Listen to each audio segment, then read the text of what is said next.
Folks, Black Star Network is here. Hold no punches! I'm real revolutionary right now. Support this man, Black Media. He makes sure that our stories are told. Thank you for being the voice of Black America, Roland. Stay black. I love y'all. All momentum we have now, we have to keep this going. The video looks phenomenal. See, this difference between Black Star Network and Black-owned media and something like CNN. You can't be Black-owned media and be scared. It's time to be smart. Bring your eyeballs home. You dig?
Today is Tuesday, August 29th, 2023. Coming up on Roland Martin Unfiltered, streaming live on the Black Star Network from Atlanta. A white conservative is going after a black women-led venture fund based here in Atlanta. We will talk with leaders of the Fearless Fund about this latest effort of white fear. Again, white folks just not happy at all with black folks out there who are just trying to do things the right way. And so it is unbelievable when you even look at the lack of investment that goes to African Americans in the venture capital world. Also, are white conservatives so stupid that they literally believe that black men are going to vote for Donald Trump because he got a mugshot? Yeah, they actually are articulating that. I told you these people are crazy, and we're actually absolutely seeing it.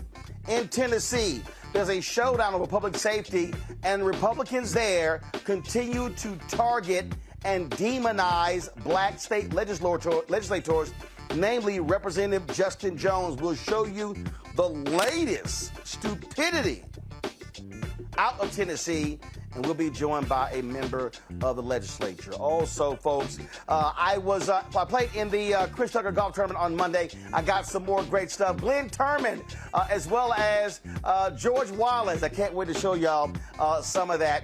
Folks, it is time to bring the funk on Roland Martin Unfiltered on the Black Star Network. Let's go. He's got it. Whatever the miss, he's on it. Whatever it is, he's got the scoop, the fact, the find. And when it breaks, he's right on time and it's rolling. Best believe he's knowing. Putting it down from sports to news to politics. With entertainment just for kicks, he's rolling. It's on go, roll, y'all. It's Roland Martin, yeah.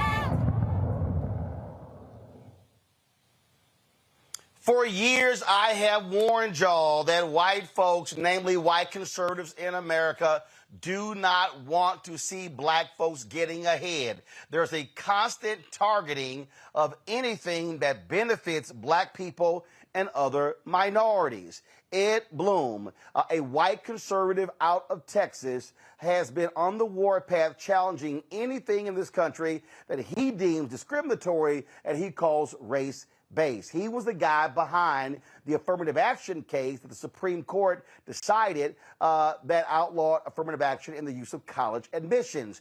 On the heels of that, he is now targeting not just law firms, but also targeting a black women-focused venture capital fund out of Atlanta. It is called the Fearless Fund. It was created by Arian Simone, Ayanna Parsons, and actress Keisha Pulliam. Their goal is to award $20,000 grants, $20,000 in grants, digital tools, and mentorship opportunities for black women entrepreneurs in partnership with MasterCard. Now keep in mind, y'all, in the venture capital space, okay, less than 2% goes to black people. In the private equity space, less than 2% goes to black people. And so we are grossly underrepresented. So we're not talking about a lot of money out there. But white guys like Ed Blum goes, oh, this is discriminatory against white people. So y'all get damn near the 98%, but you bitching about the less than 2%. Gotcha. Now, here's what he's also doing. He literally is using the 1866 Civil Rights Act against black people. This was the same act that was passed in the wake of the Civil War. It was one of the Reconstruction, first of all, the Reconstruction Amendments, 13th, 14th, 15th Amendments. This was one of the bills that was there to assist black folks when it came to being able to do business in America. He's now trying to say, oh, this is really hurting white people. Yeah, that's what's going on. Folks, the CEO of the Fearless Fund, Arian Simone, and the general partner, Ayanna Parsons, they join me right now to discuss this particular lawsuit. Glad to have both of you here. Y'all have been doing a number of media interviews around the country, talking to a variety of people. And so I'm first of all, I just got to get, what was your initial reaction to Ed Blum's lawsuit? Our initial reaction, I actually thought we were being punked by ChatGPT and artificial intelligence. We received emails from the press contacting our staff saying, hey, we'd like you to comment on this lawsuit. And I said, oh, this is a joke. So initially, we did not believe it was real. But the second we did, of course, we lawyered up and had to proceed accordingly. And we plan to continue to do all the wonderful work that we do. But yes, initially, we didn't believe that this was real. So we're talking here again about a fund that was created. Y'all started it when? In 2018, 2019, about 4.5 years now. It's built by women of color for women of color. So we actually invest in all women of color, not just African American. We have our investment vehicle, which is one business that we run, and we also have our foundation. And through our foundation, we have grant programs, education programs that come out of there. But our investment vehicle is backed by Bank of America, Allied Bank, MasterCard, JP Morgan Chase, PayPal Ventures, Costco, and a host of others where we do investment capital. And Roland, I just might add that yeah, go ahead. 4 years, we have invested more than $26 million in over 40 companies. And we've also awarded more than $3 million worth of grants through our foundation and over 300 companies. So it is significant, I think, the impact that we've made. And it's just a small dent that we put in the ecosystem. Well, and that's the point I want to make right there, because and again, I'm not trying to diminish. You said 26 million and 4 million, correct? 26 million and 3 million. That's right. Gotcha. 26 million, 26, 3 and 3 million. So it's 29 million. And so I'm not trying to diminish that. but I need the public to understand how much money we're talking about total that goes out in the venture capital world. What's that number? Last year of 2022, over $280 billion. And we work in a $62 trillion. Okay, hold on. Both talking at the same time. Simone first, go ahead. In 2022, over $280 billion was deployed in venture capital. Women of color saw only 0.39% of that. In the industry we work in of PE and VC, it's a $62 trillion industry. And see, that right there, area is the point I want to focus on. We're talking $280 billion. And you gave the number for black women. If you throw in black men, we still won't even get to 1.5% total. But the goal here is, well, the Ed Blooms of the world is to specifically even shut down these avenues because, and I'll be honest with you, I don't really believe, Arian, I don't believe that y'all are actually his target. I believe the companies who you work with are his targets, and that's what they are trying to go after. I can definitely say that this lawsuit is not about us. It is, and I'll let Ayanna go ahead, but it's not about us. It's about an attack on our economic freedom and our economic progress. Go ahead, Ayanna. No, you're absolutely right. Roland, this is so much bigger than us. I mean, he's come after higher education. He's come after venture capital, but he's going after employment. He's going after DEI in the corporate sector. He's going after internship programs, scholarship programs. In fact, he may be going after our HBCUs. So this is so much bigger than us. And he's already instilled the fear. The fear, when the lawsuit was filed right after the SBA 8A program, it is halted. So you're looking at minority grant programs halted. You're looking at minority certifications halted. It's all on pause, and it's a fear tactic. So no, it's not an attack on us at all. Well, on the federal level, what they're doing is they, first of all, are trying to determine the impact of the Supreme Court affirmative action decision in these other areas. Now, to me, that's stupid because that decision was specific to colleges and universities. And so, and what they're trying to do, what the Blum is trying to do, the Stephen Millers of the world they're trying to do, they've already tried to go to Kellogg, 16 Republican attorneys generals sent letters to about 100 different companies. They've sent letters to law firms as well. And so, yeah, they want to go after all of them. And I gave a speech the other day to the Business Council in Milwaukee. And I said, this is the moment where we are going to need to see if white corporate executives are real allies. If these white corporate executives are going to look the Ed Blums of the world in the eye and say, y'all can go to hell. We are doing these programs. This is not public dollars here. We're not talking about, so we're dealing with companies who can create such programs. They want to go after the entire ecosystem that has created, and it's not like it's been great, but has created the opportunity for African Americans to be able to participate in fellowships, in scholarships, in colleges, in being able to be entrepreneurs, and they don't even like that. That's right. I mean, this is about economic freedom and opportunity, and you shut off that access like Ed Blum is trying to do and intimidate us. It has resounding effects and impacts for generations to come. And that's why, as we talked at the March on Washington this past weekend, that it is truly a state of emergency, and we need everyone to understand how much bigger this is than the Fearless Fund. I'm curious. I'm curious to know because I'm always about who's standing. So, Arian, I'll start with you. I'm curious to know. Black Economic Alliance?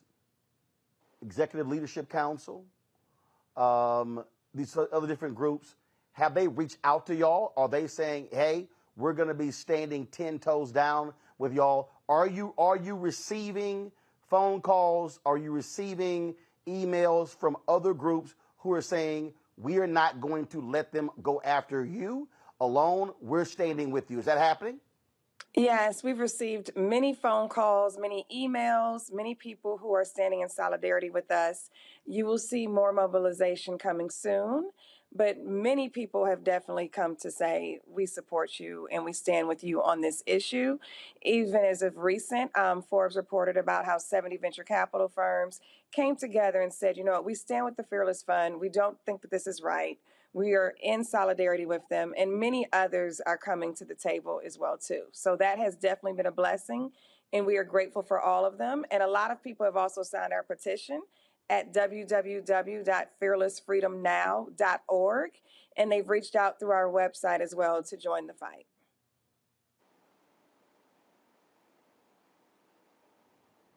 What do you, for the folks who are watching, the folks who are listening, what is it that you would like for them to do? What would you like for them to? Because again, as a point that I'm making, this thing is not just about you. It's also about the much larger issue that's going on here. And I keep saying this to our people, and people are like, oh man, you're frightening people. No, I'm not. I really want people to understand that this thing is major. This thing is far-reaching. We literally are talking about the future economic mobility of Black America. That's right, Roland. And just to echo Arian's comments, we want everyone to get informed. The way you can do that is by visiting www.fearlessfreedomnow.org. We have plenty of information there so that you can go online, get informed, stand in solidarity with us, support us as a fund, because the worst thing that can happen is that we lose this case and it has lasting implications. But as we have shared before, we're not scared, we're fearless, and we will prevail in this fight. Hold tight 1 second. I'm going to a break. We come back. A couple of my panelists, they've got questions as well. And I really do want everybody who's watching the show, y'all have heard me talk about white fear, how the browning of America is making white folks lose their minds. Y'all have heard me say repeatedly that they believe that we're getting these enormous advantages that they are not getting, and it is an absolute lie. Do not fall asleep on this one, folks. They are, and I've been warning y'all, they're going after everything. Any program or initiative that is out there that is about creating opportunities for Black people and people of color, they are going to go after. And by using the legal arm, they want to essentially bankrupt folks and cause them to say, we can't afford to even fight you legally, so therefore we're going to give up. You're watching Roland Martin Unfiltered right here on the Black Star Network, broadcasting live from Atlanta. Back in a moment. Hatred on the streets, a horrific scene, a white nationalist rally that descended into deadly violence. White people are losing their damn minds. As an angry pro-Trump mob storms the U.S. Capitol, we've seen shooting. We're about to see the rise of what I call white minority resistance. We have seen white folks in this country who simply cannot tolerate Black folks voting. I think what we're seeing is the inevitable result of violent denial. This is part of American history. Every time that people of color have made progress, whether real or symbolic, there has been what Carol Anderson at Emory University calls white rage as a backlash. This is the rise of the Proud Boys and the Boogaloo Boys. America, there's going to be more of this. Here's all the Proud Boys, guys. This country is getting increasingly racist in its behaviors and its attitudes because of the fear of white people. The fear that they're taking our jobs, they're taking our resources, they're taking our women. This is white fear.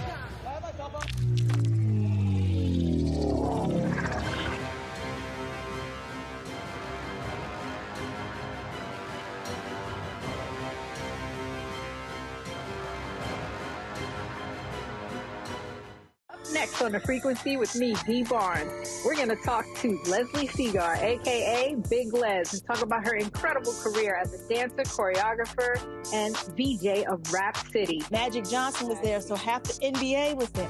Iman the supermodel, so all the supermodels were there every day. Actors, right. Like it was a who's who of who's who. Right here on the frequency in the Black Star Network.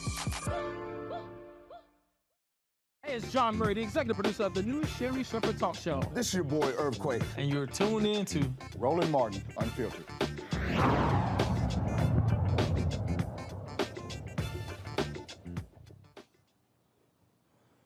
Folks, we're talking to the leaders of the Fearless Fund, a fund out of Atlanta that focuses on black women and people of color in the venture capital world. They are under legal assault from white conservatives like Ed Bloom, who's trying to use a civil rights law of 1866 that was put in place to help black people.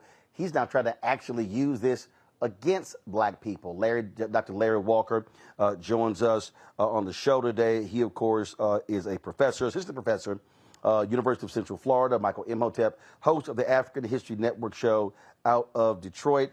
Larry, your question first for our two guests with the Fearless Fund. Yeah, sure. Thank you, Roland. I've seen you talked about obviously the importance of being on this show, this platform, and you've been on a number of different platforms over the last couple of days.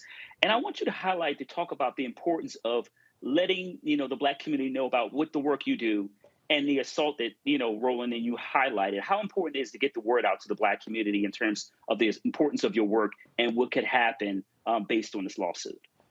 Oh, it's a state of emergency. The black community definitely needs to be aware of the work that we do for multiple reasons. First, our industry is 92% white male. There are very few black female and male investors in the venture capital space. We need more people of color, more black people as investors, because we do believe that if we can diversify the investors, we can actually even diversify the investments. So just from an industry speaking standpoint, it is crucial for people to know about this type of work in general and the industry. Regarding, of course, this attack and this lawsuit, this is a state of an emergency. This sets precedent for what is to come depending on the outcome of this case. That's how serious this is. This can have long-lasting generational effects if we don't get a hold of this right now and stop this. Michael. All right, Arian and Ayana, thanks for coming on, sharing this information. So I read the articles from the Washington Post and Associated Press on this, and in the Washington Post, it said that according to the lawsuit, it says that the Fearless Fund is, quote, open only to black females, end quote. But one of you stated that it's open to women of color and not exclusively for African-American women. Am I correct in what you said? Am I correct in what I heard? Michael, you're absolutely correct. We invest in women of color. That's inclusive of Latinas. That's inclusive of Native American. It's inclusive of Asian and black women. You're absolutely correct. And we did that because this demographic holistically is the most founded, yet the least funded demographic. We make up more than 20% of the U.S. population. And as we shared earlier, we receive less than half of 1% of venture funds. So just a quick follow-up question. What is the legal foundation of his argument if in the lawsuit it misstates who you allocate the funds to? That we can't get into. That's Yeah, we can't get into the lawsuit. Well, we have the. Okay, hold on one second. Hold on one second. They can't get into the lawsuit because obviously they're in the middle of it, Michael. Okay. Here's what. There is no. I can say this. There is no legal. There is no legal argument. Here's the strategy that I need everybody to understand, and we've seen this already. By filing the lawsuit against the Fearless Fund, what they want to do is create pain, concern, dissension, and fear in the marketplace. Right. So here's a perfect example. There was a conservative outfit in Virginia.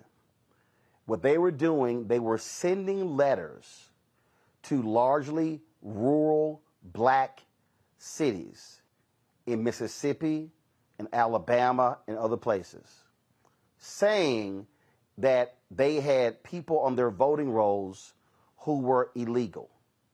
Mm-hmm. And they were saying, if you don't drop them, we're going to sue you.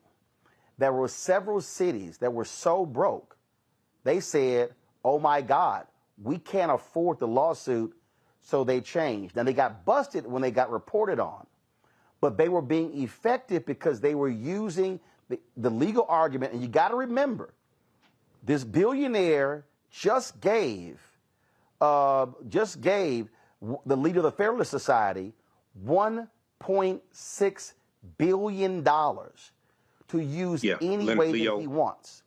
Leonard Leo is funding many of these conservative efforts, and so the strategy, and I'll let them speak in a second. But the strategy is not to actually win a lawsuit. The strategy is, by the fear of the lawsuit, is to cause people to literally stop and end any such programs in their place right now. That's the legal strategy.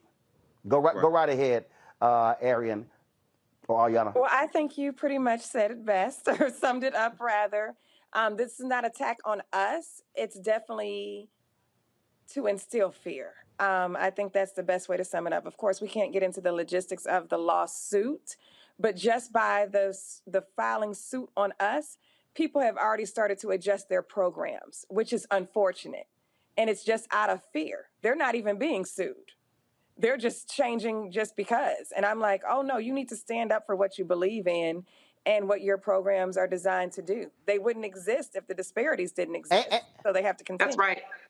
And I know these are friends and these are clients, but I'm just going to say to the both of you, any of these companies that are all of a sudden getting skittish or pressing the pause button or changing as a result, please let us know, because here's the thing. These are the same companies that we as black folks don't need to be supporting with our dollars. Because if they're not going to, and this is the point I keep making, if they are not going to stand up for us against these attacks, but they still want us buying their products, that's completely unacceptable. And this is the moment. Black folks have been fighting this fight forever, but this is the moment for white people, so-called allies, to stand with us and say, we are going to fight tooth and nail against every single one of these efforts, just like the white military leaders stood up and wrote letters to the Supreme Court and said diversity is in the national interest of the military. And that is why in that very affirmative action ruling, the Supreme Court said that it did not apply to the military academies because it's in the national interest. Amen. No, we agree. I'm just saying. So No, go ahead. We definitely agree with you wholeheartedly. Luckily, in our case, though, and this may be just an outlier, our investors are definitely continuing to invest. Our investors are definitely continuing to support. So we are in a position where those companies are definitely standing by this and their work. They are going to continue to do this work with us. But in the event there are any that are not, we have no problem letting you know. Yeah, and I think what I would just add to that, Roland, is it's such an important point that you make, because we saw the whole racial reckoning in our country in the wake of George Floyd and Breonna Taylor's murders and Ahmaud Arbery and all of these corporate commitments that were made. To Arian's point, luckily, our investors have stood beside us in this, but there are so many corporations that made these commitments and they need to follow through. Well, Congresswoman Ayanna Pressley, who we're going to have on the show soon, she actually has been pressing that issue as well. We've been saying the exact same thing. We've been pushing that. And again, look, we all know how these things work. Again, it happens a whole lot I've dealt this with other areas. There are people who say, hey, Roland, you know, we can't say certain things or do certain things because, you know, we have business ties or they might be our friends. Let me be real clear. I ain't scared to hit nobody. And I'm going to say this again.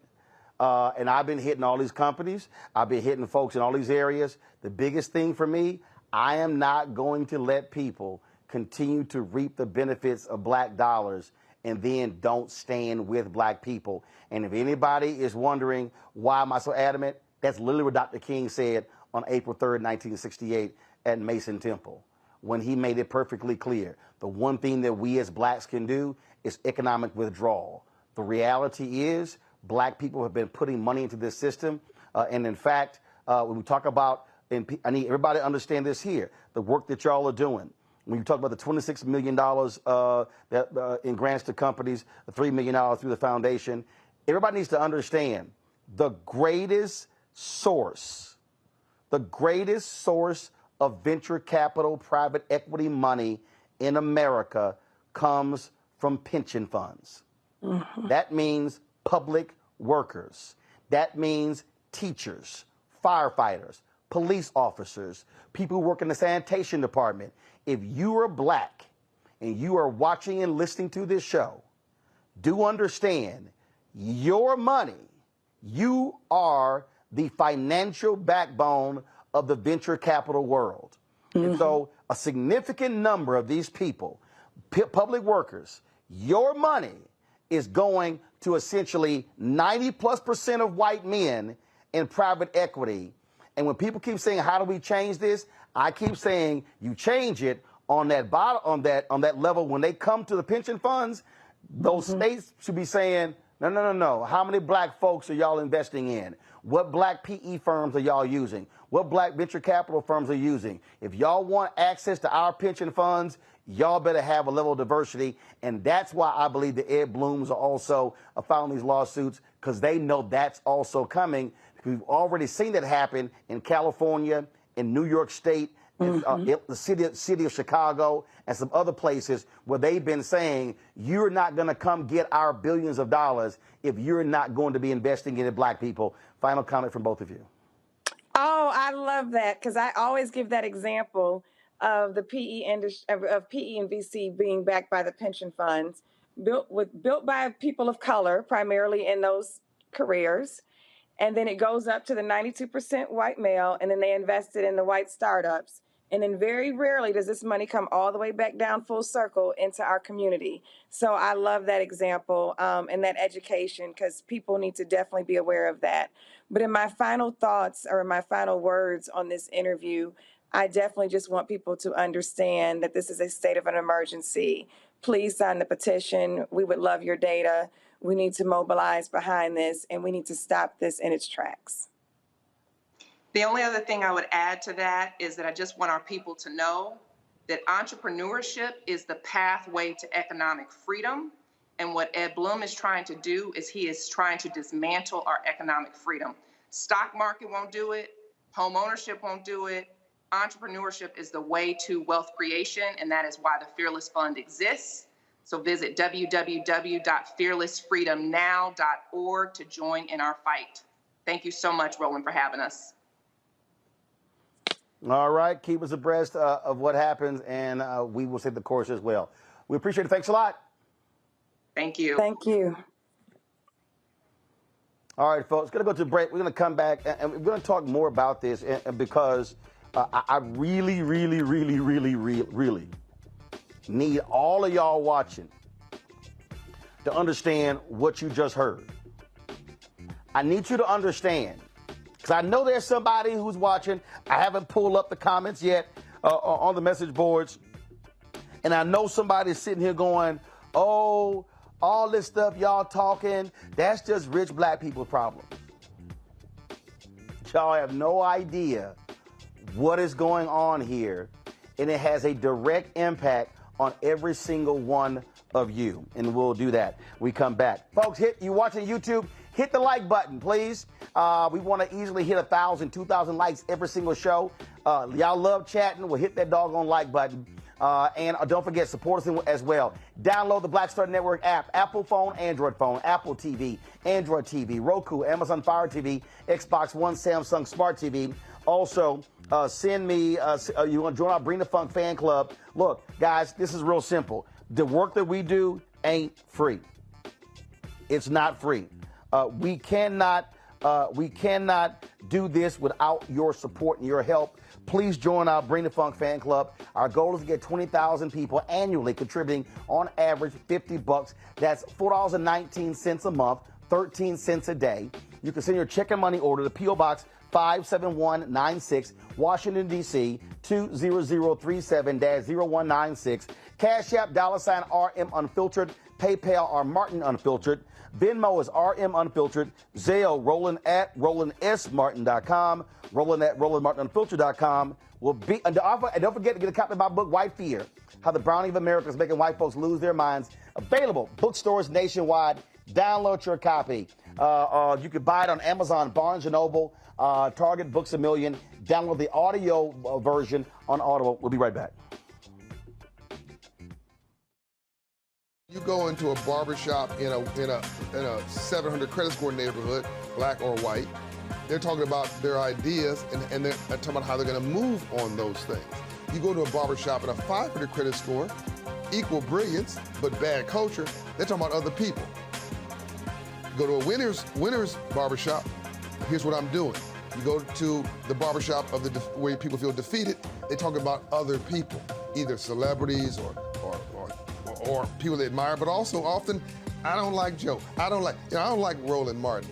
Well, let me tell you something. I don't understand people. How could you not like anything here you see? You should just be like, this is amazing. It's cool. You may not even like how he does it or how I do it, but it's like, you know what? They're succeeding. They're killing it.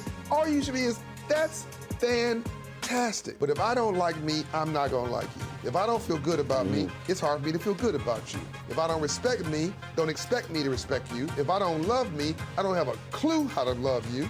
And here's the big one. If I don't have a purpose in my life, I'm gonna make your life a living hell.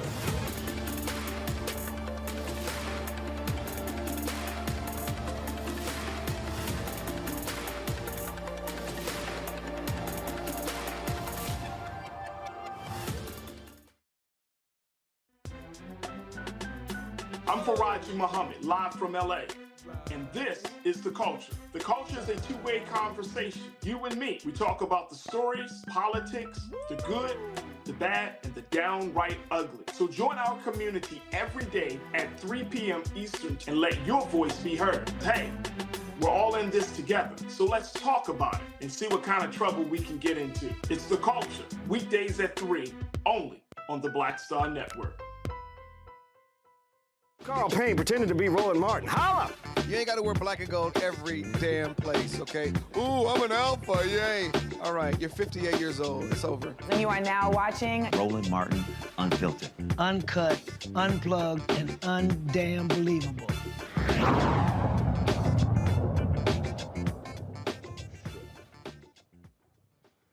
All right, folks, welcome back to the show.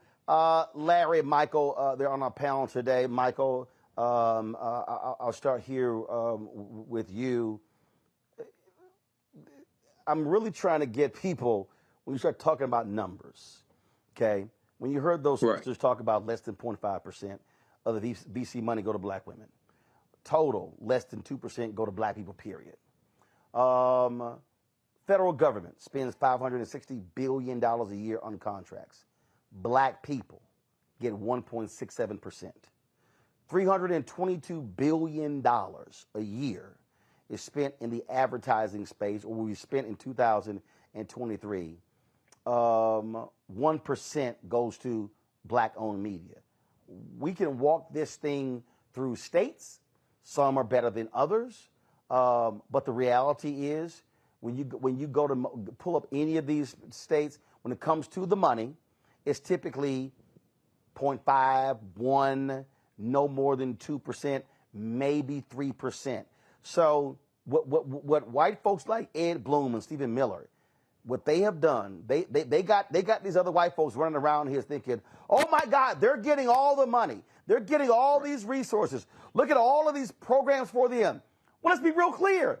The reason you have these programs for black people and other people of color is because white folks have frozen us out of the process. Hell, I don't know anybody black who would like to say, do we have to have a black fellowship program? Well, sure. How about if we don't have it? White folks, if you don't block us from the programs, no need to create something separate. That's why these initiatives were created, because of white racism and Jim Crow. Absolutely, Roland. And I hear people make those types of comments when we have these type of discussions. And what you have here is that African Americans in general have largely been miseducated when it comes to money, miseducated when it comes to business, as well as history. Because some of those same people, their answer to everything is give us reparations, but they don't know how to make legal arguments for reparations. Okay, so a couple quick things here. One, I'm glad you mentioned pension funds. Okay, because and one of the examples I give when I teach is in 2017, in June of 2017 in New York City, the city employees in New York City divested $48 million in pension funds that they found out were invested in 3 privatized prisons. And oftentimes we're financing our own dehumanization and don't know it through 401k plans and pension funds. I'm not against either one, but we can choose where the money's invested. So they were educated and found out that they could divest their money from the 3 privatized prisons, and they did this. So what a lot of people who are watching right now, if you have 401k plans or pension funds, you can call your benefits manager tomorrow and find out where your money is invested. And if it's invested in organizations or corporations that are doing harm to African Americans, you can move it into other organizations that are more beneficial or do less harm, number one. Number two, very quickly, I know Ed Bloom said laws must apply equally to every racial and ethnic group in the country. So I'm wondering if he's going to sue on behalf of African Americans because we only get 1.1% of the $214 billion in venture capital funding that was distributed. Hell no! So my thing is like, wait a second, hold on. We need to flip this around because in 2020, from the Trump administration, white farmers got $26 billion in COVID-19 funding, but African-American farmers got $26 million, 1/10 of 1%. This is something that John Boyd has talked about on this show before. So I'm like, well, wait a second, hold on. If you're saying that laws must apply equally to every racial and ethnic group in the country, then why aren't you suing on behalf of African-Americans? Because Ed Bloom don't give a damn about black people. He is all about white people, Larry. White people. Yep. So, Roland, I coined the term, grievance extremism. It's essentially what we have, particularly on behalf of, a lot of white males, and Bloom is certainly an example among the other individuals we highlighted are funding these initiatives. And look, Roland, we had to call this out for what it is. And they talk about in the white fear, this is just a response to perceived black progress. President Obama, the racial awakening, all the other things last couple of years that have occurred, that certain news platforms like Fox have been kind of that shape and mold the minds of, whites throughout the country, not only, a middle class, those who struggle and those from affluent backgrounds kind of believe the idea that black people have made so much progress that we're on the same, we're equal footing, so to speak. But the reality is that black folks in 400 plus years have been trying to level the playing field, but playing catch up. And we're no even close when it comes to economic development and growth, particularly we call investment in black communities. And so you're right, Roland. This is just another example from trying to use the bully pulpit, so to speak, to try to create fear among, like you talked about, a lot of these Fortune 500 companies that you highlighted earlier, they're supporting this initiative. But the bottom line is, it's all hands on deck, Roland. We have to make sure, and we're seeing this with this particular fund, but we have to make sure that black folks understand what's happening. How could it have a long-term impact in terms of economic viability in our community? And we have to prepare to attack these folks using all means necessary. And we have to be aware that at every level, whether it's higher education, venture capitalists, wherever, we're under attack, and we have to be prepared to support initiatives to make sure black folks can thrive. And see, Michael, again, I think that what often happens when these things come up, there are people, and what they'll say is well, I mean, look, I'm just a regular person. I'm just out here just trying to do my job. This stuff doesn't really impact me. It doesn't have any impact on me. Well, actually, this is where they're wrong. Because if you're trying to start a business, where are you going to get the money from? Mm-hmm. So if we start talking about black banks, CDFIs, black credit unions, things along those lines, guess what, y'all? Who do you think are making loans? And so it has an impact. What we also know is that if you're African American and you're starting a business, it's a great chance you're going to be hiring other black people. Right. So when we are frozen out of the venture capital private equity dollars, then we don't have an ability to be able to achieve scale and grow our businesses, hire more people. So again, I just keep telling people this is very basic. Very basic. If I look at the numbers, right now. So let's say we here at Black Star Network, say we do $3.5, maybe $4 million, okay, this year. Got about 15 people. If all of a sudden we start getting real advertising contracts, let's say go to $50 million in revenue. Let's say we grow the business and we go out and we hire 50, 60, 70, 75 people. Let's say 75 people. That's 60 more people right now. That's 60 more people with families, individuals who are now going to be able to get paid, buy homes, send kids to college. And so that is what Ed Bloom is attacking. Mm-hmm. And so when you start attacking black economic creation, black wealth creation, or creating the ability to start companies, then you are impacting every single black person, top to bottom, from employee to spouse to children to nieces and nephews, and you're impacting the black institutions that those individuals can then contribute to. So that means that they're HBCU graduates, and we have the ability to hire them. They now are making the means to give back to their schools, to give back to black organizations, to give back to the building the black community.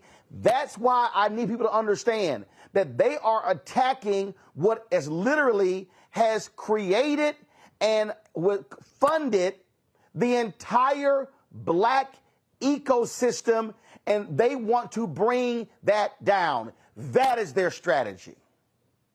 Absolutely, Roland. And this goes back to our dear sister, who's now an ancestor, Dr. Frances Cress Welsing, who I knew and interviewed on the African History Network show. She said, if you do not understand European white supremacy and racism, what it is and how it works, everything else that you think that you understand will totally confuse you. Most of us have never really been educated on what you're explaining, what you're breaking down. I'm a historian, degree in business administration. I totally understand this. I've managed African-American owned companies and we had numerous employees, okay? 95% of African-American owned businesses only have one employee, so a lot of our people have never been taught this. But very quickly here, back a few years ago, you hosted something called the State of Black America. And you had Reverend Al Sharpton, you had Susan from Essence, and you had Susan Taylor from Essence, and Dr. Michael Eric Dyson. In that same year, I think it may have been about 20. Yeah, that was it. That was in Indianapolis. Yep, in Indianapolis. Yep. Okay, and you broadcasted it here on your network. Now that same year, Reverend Al Sharpton had an initiative with National Action Network to educate African Americans about their pension fund dollars and where their pension fund dollars were being invested. And one of the things he was explaining is that money managers will loan our pension fund dollars to white business developers. Those white business developers will take our pension fund dollars, come into our communities, develop our communities, and gentrify us out of our own communities. So once again, this is going back to how we really have not been taught how we finance our own dehumanization. So we have to understand how this system works all together so this can go to real economic empowerment as opposed to us just being sold entrepreneurship classes that benefit the person who's teaching the entrepreneurship class. You know, Larry, I mean, the thing that sort of irks me is when I hear people go, man, Biden Harris ain't done nothing for black people. But they turn around and they turn around and go, man, we need to buy land. Donald Trump didn't give a damn about no money going to black farmers and Hispanic farmers. That was passed under Biden-Harris and by Congress. That's trying to save black institutions. Mm-hmm. Who are the people funding Ed Blum? White Republicans. Who's funding Leonard Leo? White Republicans. Who are the people who are giving lavish gifts to Clarence Thomas so he can vote their way in the Supreme Court? White Republicans. The very same white Republicans are supporting the white Republican politicians who are trying to screw us over in state legislatures and Congress. So when I hear black people, like that fool who stopped me at Dave Chappelle's show in New York, man, you need to be telling our folk to vote Republican. Why in the hell am I going to tell our people to vote for our oppressors? Now, let me be real clear. I'm in no way saying that Democrats have been perfect, have been amazing, and oh my God, but I'm being very clear. The very people who are funding Ed Blum's lawsuit against the Fearless Fund, who funded his affirmative action lawsuit, are the very same people funding Greg Abbott and Ron DeSantis and Donald Trump and Tim Scott and Nikki Haley and Kevin McCarthy and Mitch McConnell and Marjorie Taylor Greene and Lauren Boebert and Paul Gosar and Jim Jordan, the Republicans in North Carolina, the legislature in Tennessee, the legislature in Florida, the governor of Alabama, Kay Ivey, Tate Reeves, the governor of Mississippi, Sarah Huckabee Sanders, the governor of Arkansas.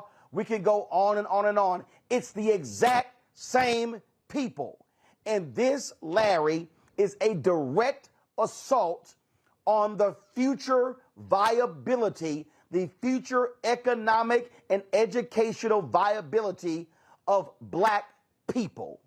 Whether your ass is black, African American, your ass call yourself FBA, ADOS, I don't care what you call it, these people these billionaires are funding the direct attacks on black people and our children and our children's children. Roland, you make some very important points, and related to some of the folks you highlighted, what essentially they're talking about doing, not even realize, some of them are not realizing, some are digging our own grave. And it's really important that folks understand. You highlighted some really key points in terms of particularly legislators in various states. I'm certainly now, currently in the belly of the beast, so to speak, but it's really important that folks understand these are anti-black policies. And it's not, like I said a few minutes ago, it's not you. And these folks are thinking strategically. They're thinking generational. Just like with the Roe v. Wade, fight for Roe v. Wade the last couple of decades, Republicans spent decades leading up to the moment where they had put the right justices in place to overturn Roe v. Wade. So we have to make sure that Bloom and folks in various, states, you talked about Texas, certainly Florida, Mississippi, Alabama, et cetera, all these other jurisdictions throughout the United States. Once again, this all-out assault on, kneecapping Black folks economically, making sure that all people don't have the opportunity to learn about African-American history, particularly when we talk about issues relating to Jim Crow and how Black folks, were enslaved. They also don't want to talk about in terms of what it means for this country, a democracy, to continue for hundreds of years to limit the opportunities that Black folks have to make sure they can actually live what we call, quote unquote, the American dream. But the bottom line is if we don't talk about this in barbershops and beauty salons, et cetera, people don't get on board. Then over the next couple of months leading into the 2024 election, we're going to be in a lot of trouble. We need Black folks to come out to vote. And we also, this is an all-out assault on our rights. And we have to make sure we're ready starting today. All right, then. Let me say this real quick. Somebody, okay. What the hell? This is so stupid. Roland Martin, your eyes are too red. Calm down, because you will not stop this movement that's taking place. Well, Ali Muhammad, you stupid. Because see, here's what you need to understand. We're stopping what's going on. We're going to stop. See, here's what this nutcase Muhammad don't understand. The reason Black people have not been more effective at organizing and mobilizing is because our Black-owned media outlets have done what Dr. King said that we should not do. So since some of y'all don't know what the hell y'all talking about, let me just go ahead and read it to you. And I've read this before, but I have to sometimes remind y'all. King wrote in Where Do We Go From Here, Chaos or Community? He said that there are 4 institutions that are positioned to liberate Black America. 4. In fact, this was what he actually said. There are already structured forces in the Negro community that can serve as the basis for building a powerful united front. The Negro Church, the Negro Press, the Negro fraternities and sororities, and Negro professional associations. He said we must admit that these forces have never given their full resources to the cause of Negro liberation. He said, quote, too many Negro newspapers have veered away from their traditional role as protest organs agitating for social change and have turned to the sensational and the conservative in place of the substantive and the militant. What this little whatever person don't understand is that Black folks, when your eyeballs are stuck on Zeus Network, right, where you watching Negroes fighting each other, you ain't got no clue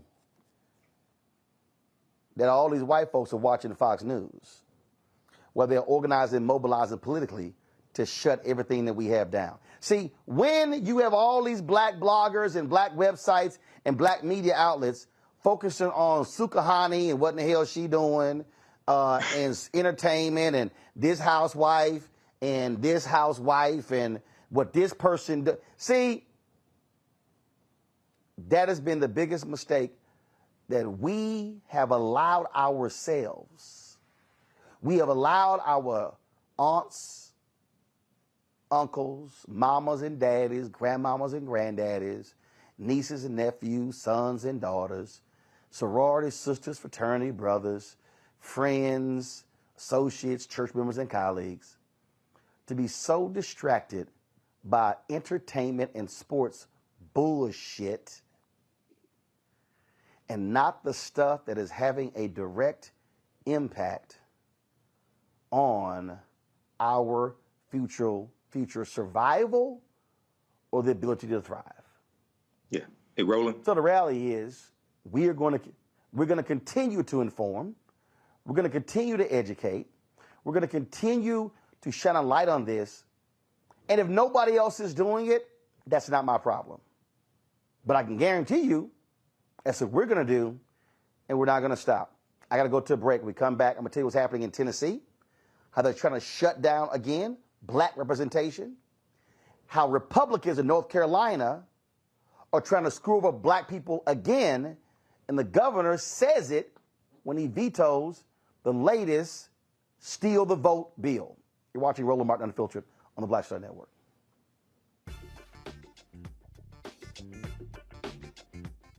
The next A Balanced Life with me, Dr. Jackie. Summer is flying by and back to school is just around the corner and fall is here. That's right, a new season is upon us. On our next show, we talk about jumping into action and putting procrastination in the rearview mirror. That's on a next A Balanced Life with Dr. Jackie here on Black Star Network.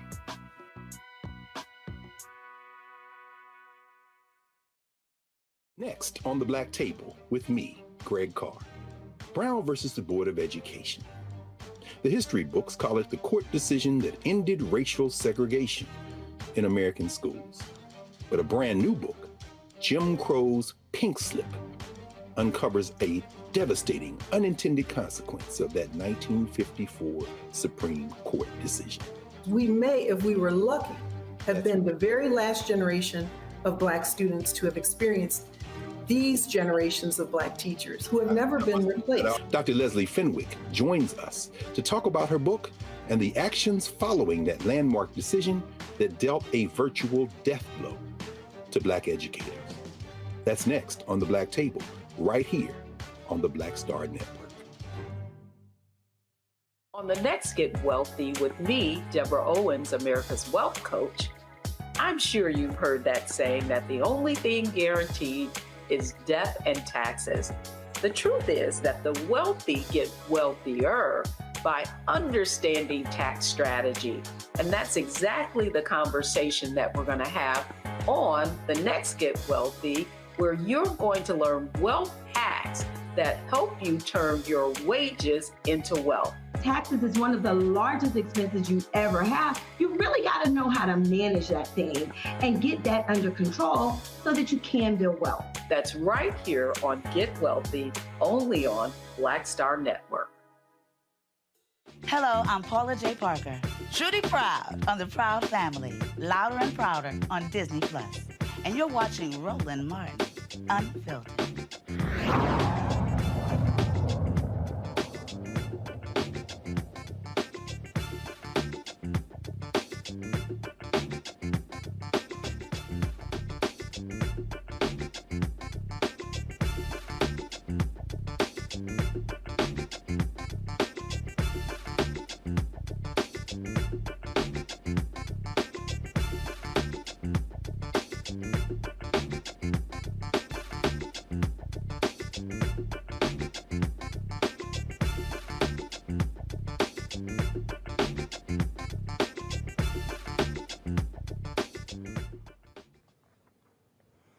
All right, folks, Republicans in Tennessee, they can't stand black people with an opinion. The Speaker of the Tennessee House continues to verbally assault black representation by continuing to silence Representative Justin Jones. Folks, here's what happened just yesterday. Representative Justin Jones was speaking about a bill. The Speaker declared that he was out of order, and then decided to take a vote saying, oh, if somebody's been declared out of order twice, they can vote to silence them for the day. But when a white Republican was ruled out of order, there was no vote. Now, how can you sit here and silence somebody who's asking about a bill who was sent there by the people? But y'all got to remember, Republicans silenced a sister in Oklahoma.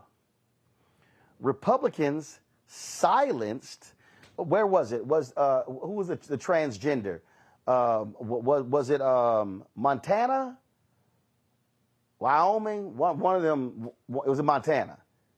They literally silenced a transgender politician who had the audacity to speak against one of their bills. They literally shut her up. This is what they do. Watch this. All right, Representative Jones, what's your question for the clerk? Thank you. I have a parliamentary inquiry with these new expedited rules and procedures that are happening. When would be this is to the clerk, to the parliamentarian. When is the appropriate time for me to make a motion of no confidence in Cameron Sexton as the Speaker of the House?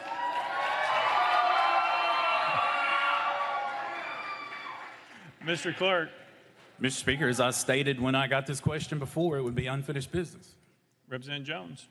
If we proceed with Representative Cochran's motion to adjourn, will I have an opportunity to make this motion of no confidence, or do I do it now before this motion to adjourn? I believe that the people of Tennessee deserve to hear this vote, that if you're confident in your leadership, take the vote, Mr. Speaker. Take the vote of no confidence and stand on your leadership. Mr. Clark. Mr. Speaker, we would have to dispose of this motion before we can move to any other business. And as I stated before, the appropriate time for the representative's motion would be under unfinished business. Representative Jones, it has to be a question for inquiry. Representative Jones. Would it be appropriate to the parliamentarian to make a motion calling for a vote of no confidence prior to any vote to adjourn? I believe that, is there a way for us to make sure that we have a vote of no confidence before adjourning and to have democracy play out on this House, or has the determination already been made that we're ending session without doing anything and not allowing members to voice motions that you've been informed of for days? Representative Faison, for what purpose? Thank you, Mr. Speaker.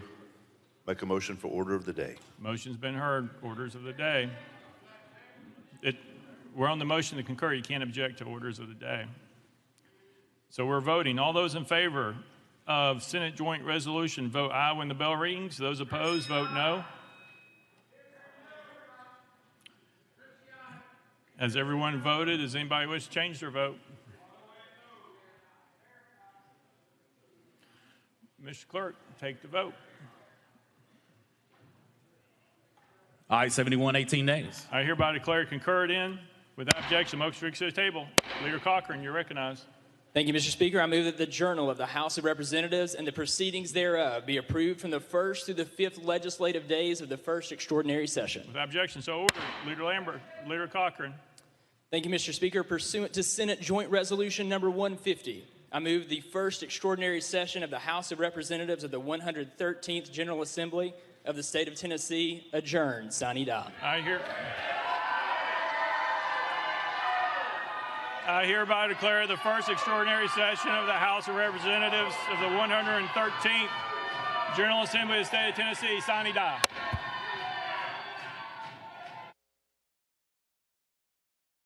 That was actually the wrong video. Here's what actually happened. Representative Jones asked a series of questions. The speaker said if you're called out of order twice, then they can vote to actually silence you. The people in the gallery objected. He then ordered the state troopers to remove everyone from the gallery. Now remember, these are the same Republicans who banned people from holding up signs at committee hearings. Guess what? A judge ruled today, I'm sorry, y'all can't do that. Joining us right now is someone who's been watching this stuff play out, is Antonio Parkinson, State Representative, immediate past president, immediate past chair of the Tennessee Black Caucus. Representative Parkinson, glad to have you on the show. I mean, we are seeing a very deliberate attempt by the Republicans in Tennessee to silence black representation.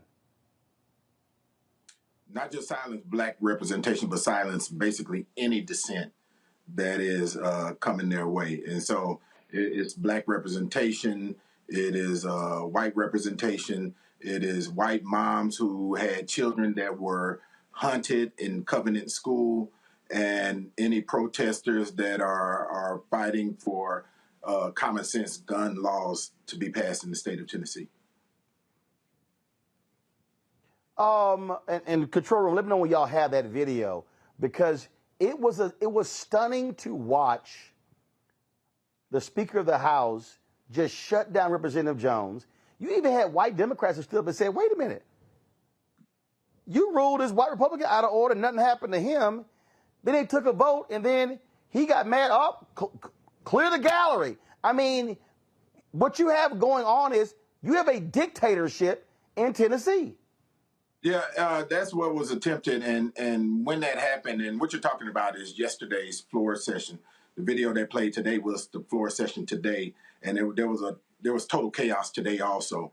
That may be another story for your show, but yesterday, Representative Gino Bolso, a Republican from Williamson County, was ruled out of order 2 times, and nothing was said.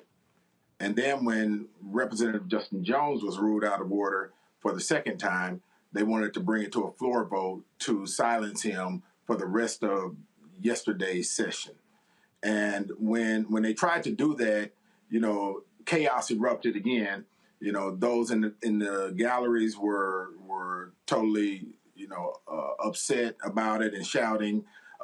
Those of us that were down on the floor were upset about it and shouting. And when that happened, all of us, every Democrat that was on that House floor, we all walked out of the session and left. Now, you talked about chaos erupting today. Let's do this here, guys. Start this video over, and I want you to play this full sound so people can hear what happened. This is what happened. They literally ended the legislative session not wanting to even allow this vote to take place. This is what happened.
Okay, Representative Parkinson, we're going to run that video again.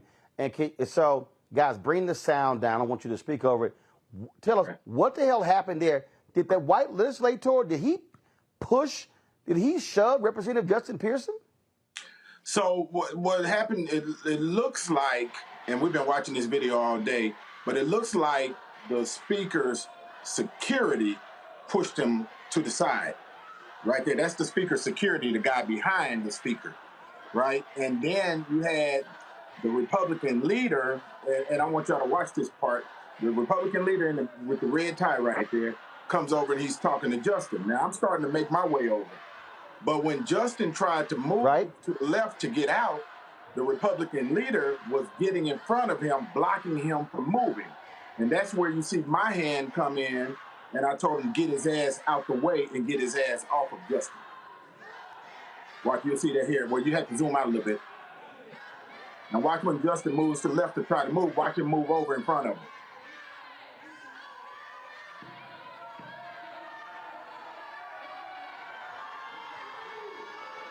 Right there.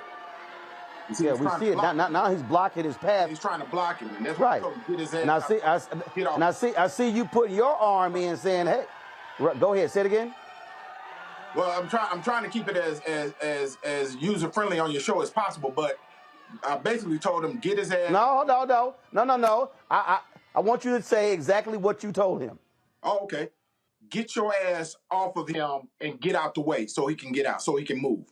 Because I was behind him watching him move over to block Justin from going out. And no, we're not going to play that game. We're not going to play that intimidation game. But right there, and we saw there the speaker's security shoved Justin backwards. First of all, a security officer putting his hands on a state official. Yeah, that's what it looks like. That's what it looks like happened. And yeah. All right, do y'all have the video from yesterday? Y'all have it ready? All right, fine, get that video. Okay, because I think because again the stuff has been heated, just like crazy, and again, what took place yesterday was just shocking and stunning. How these folks flat out do not want to allow. Look, they expel Representative Pearson, they expel Representative Jones, and what they're doing now is just continuing to antagonize them, attack them, not allowing them to represent their constituents. They are basically saying, we don't care about you guys representing your constituents. We're going to do whatever it is that we want. But Roland, let me interject a little bit too. It's bigger than that. You have to understand, we had the Covenant shooting, three 9-year-olds killed, Covenant school, 3 9-year-olds killed, 3 adults killed that worked in the school. And then they ejected both Justin Pearson and Justin Jones. This was in April or May, I think it was. And then we had a lot of protesters coming up. Then we had the governor to call a special session. The Republican members of the House and Senate are totally pissed off at the governor because he actually called a special session. We come to special session, the mothers from the Covenant School and other protesters and Moms Demand Action and Common Sense Gun Law protest people that wanted to see something done showed up again. And this time they're showing up in more numbers. Well, those parents whose children were hunted, were shot at, were kicked out of committee rooms, kicked out of those. That's the people that were kicked out of the gallery. And then they were trying to shut down anyone that wanted to talk about common sense gun legislation. So that's when they tried to shut down Justin Jones when he was speaking. And that brings us up to the video that you guys are going to play in just a second. But I can tell you this, everyone that had a dissenting opinion in regards to what they were trying to run during this special session were basically somewhat muted totally or kicked out of the building. And here's what's important to note also. During this special session, they were actually attempting to run legislation that worked counter to public safety, such as allowing anyone with a gun permit to run up on a school and respond to situations in schools. So, and let me preface that. On the Monday that we got here, the first thing that we saw was the banner unfurled by the Proud Boys on the Capitol steps with their AR-15s on their shoulders. Wow. That's the first thing we saw Monday morning. Wow. And so that Proud Boys, a lot of them are carry permit holders.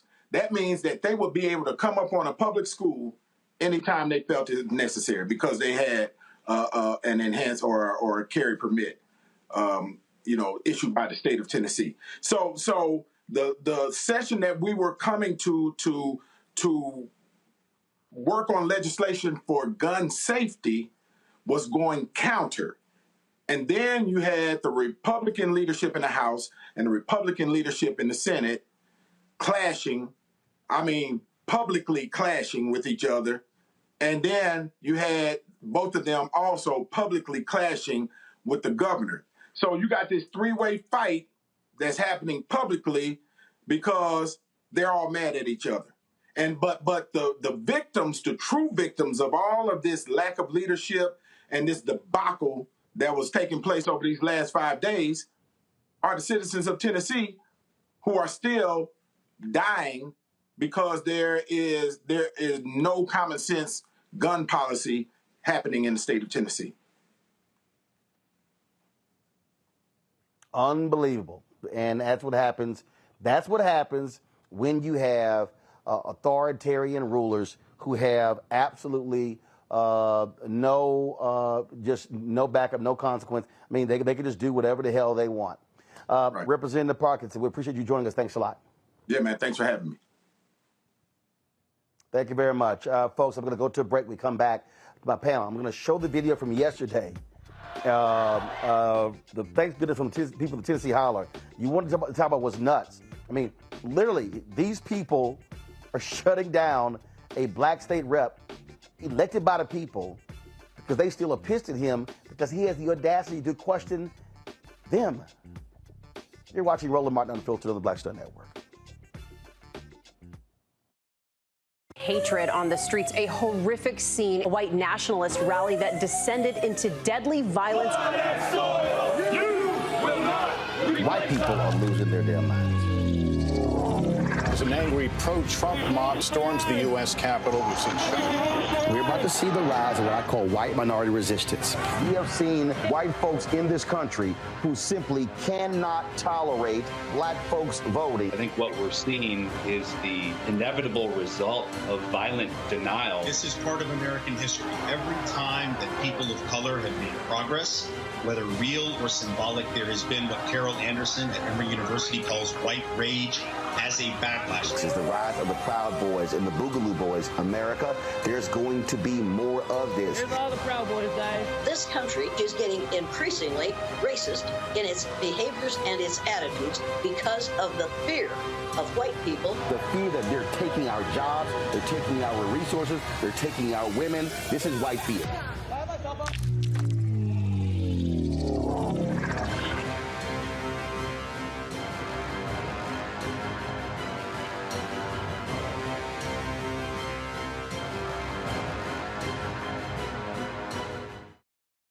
Next on The Frequency with me, Dee Barnes. We're going to talk to Leslie Segar, a.k.a. Big Les, and talk about her incredible career as a dancer, choreographer, and VJ of Rap City. Magic Johnson was there, so half the NBA was there. Iman the supermodel, so all the supermodels were there every day. Actors, right. Like it was a who's who of who's who. Right here on The Frequency in the Black Star Network. Hi, I am Tommy Davidson. I play Oscar on Proud Family, Louder and Prouder. I don't play Sammy, but I could. Or I don't play Obama, but I could. I don't do Stallone, but I could do all that. And I am here with Roland Martin on Unfiltered.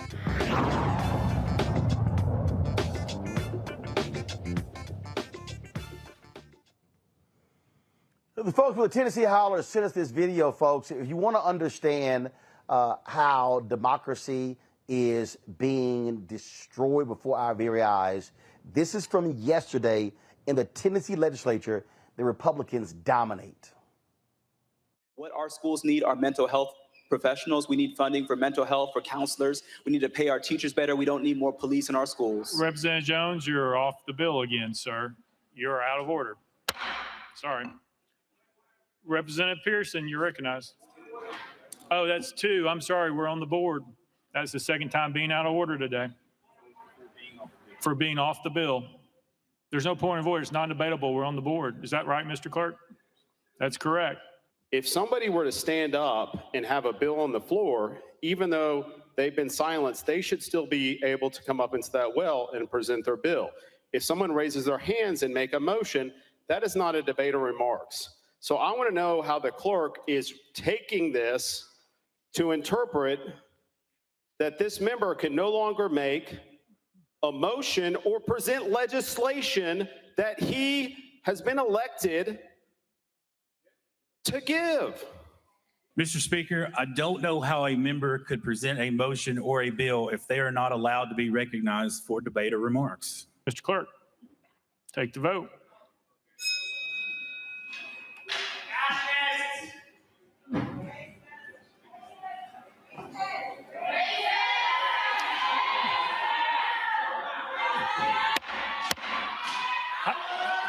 Mr. Clerk, take the vote.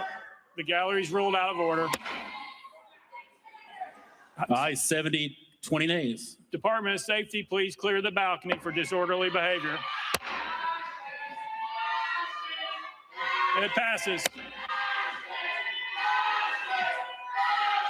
Mr. Clerk.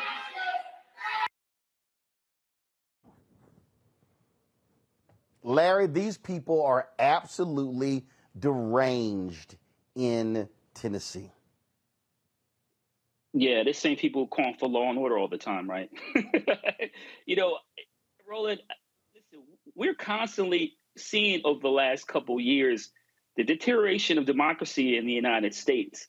And, you know, this is why your platform is so important to talk about these important issues, particularly that's happening not at this national level, but it's happening in states like Tennessee and Florida and others. But goes back to my earlier point. If people don't wake up to see what's happening, then we're going to find ourselves in a dictatorship. And there have been efforts underway for the last several years just to make sure that happens. But what happened in Tennessee is just a microcosm of generally what's wrong with our society. And then a contradiction that, you know, there's one political party always historically talks about the importance of following the rules and doing the right thing, the Republican Party. And then what we find is that it's all hypocrisy.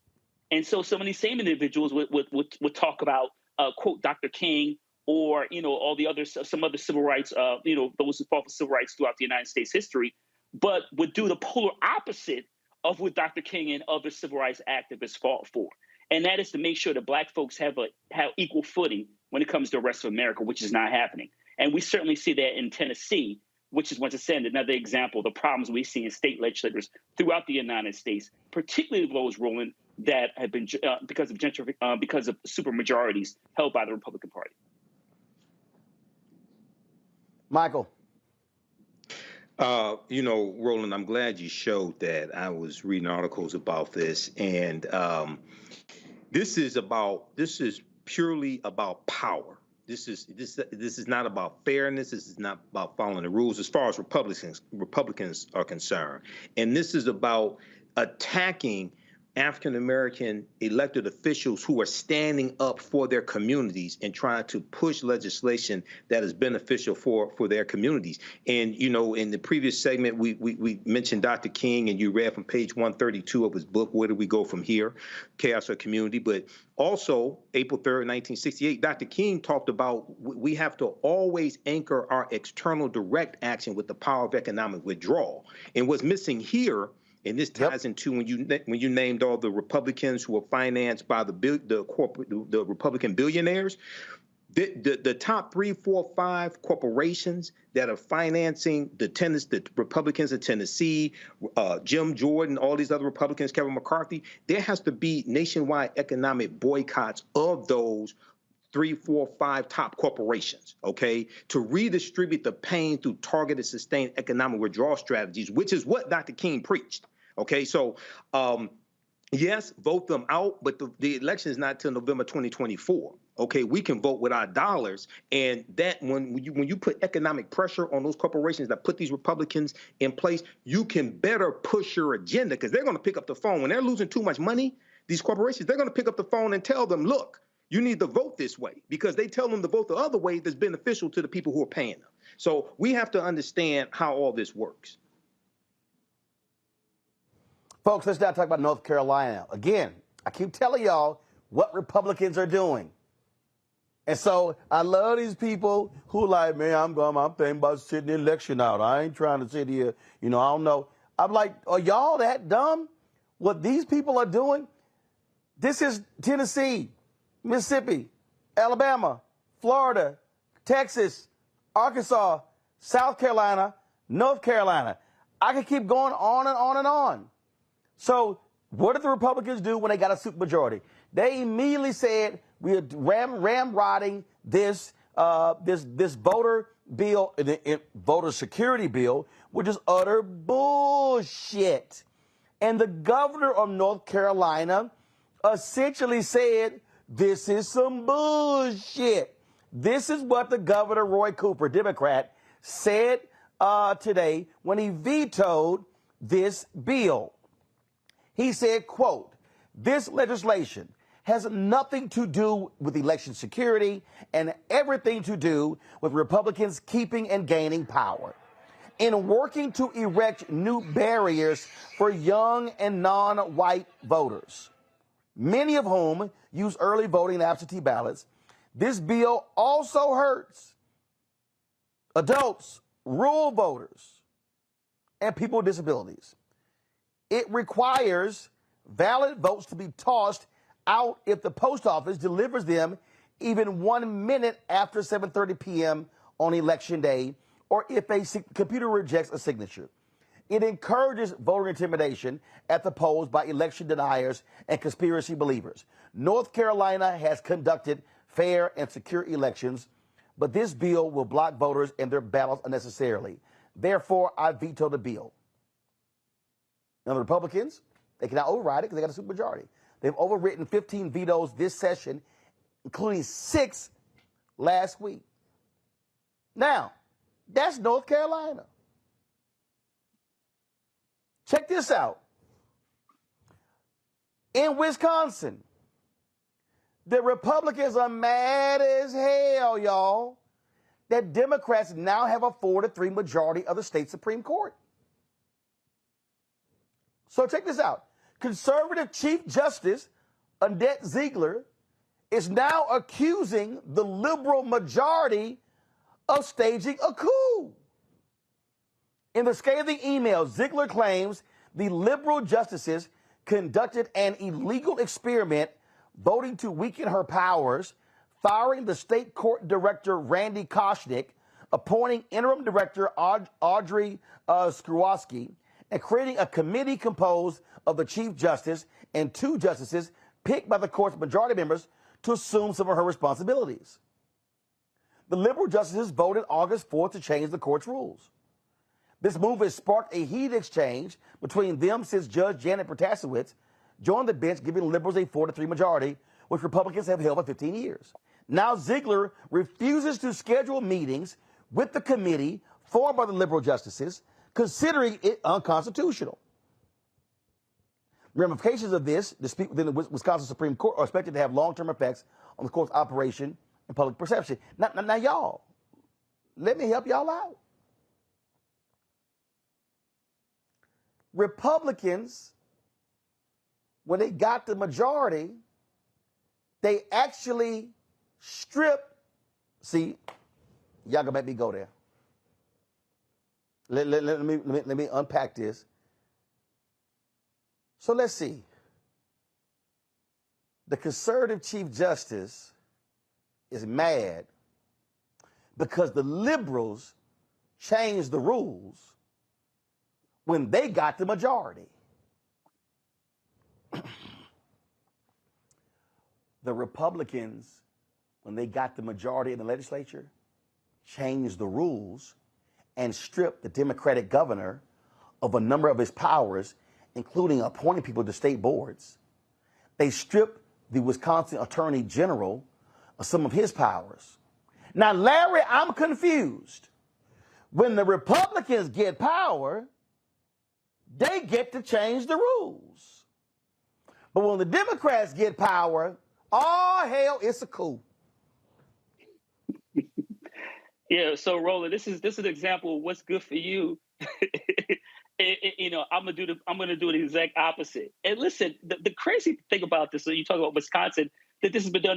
This is in terms of undermining the efforts of the governor's power, has happened in other states over the last couple of years. And Roland, it's just the bottom line is what's happening to Republicans. They're like, yeah, we're cheating in open, and what are you going to do about it?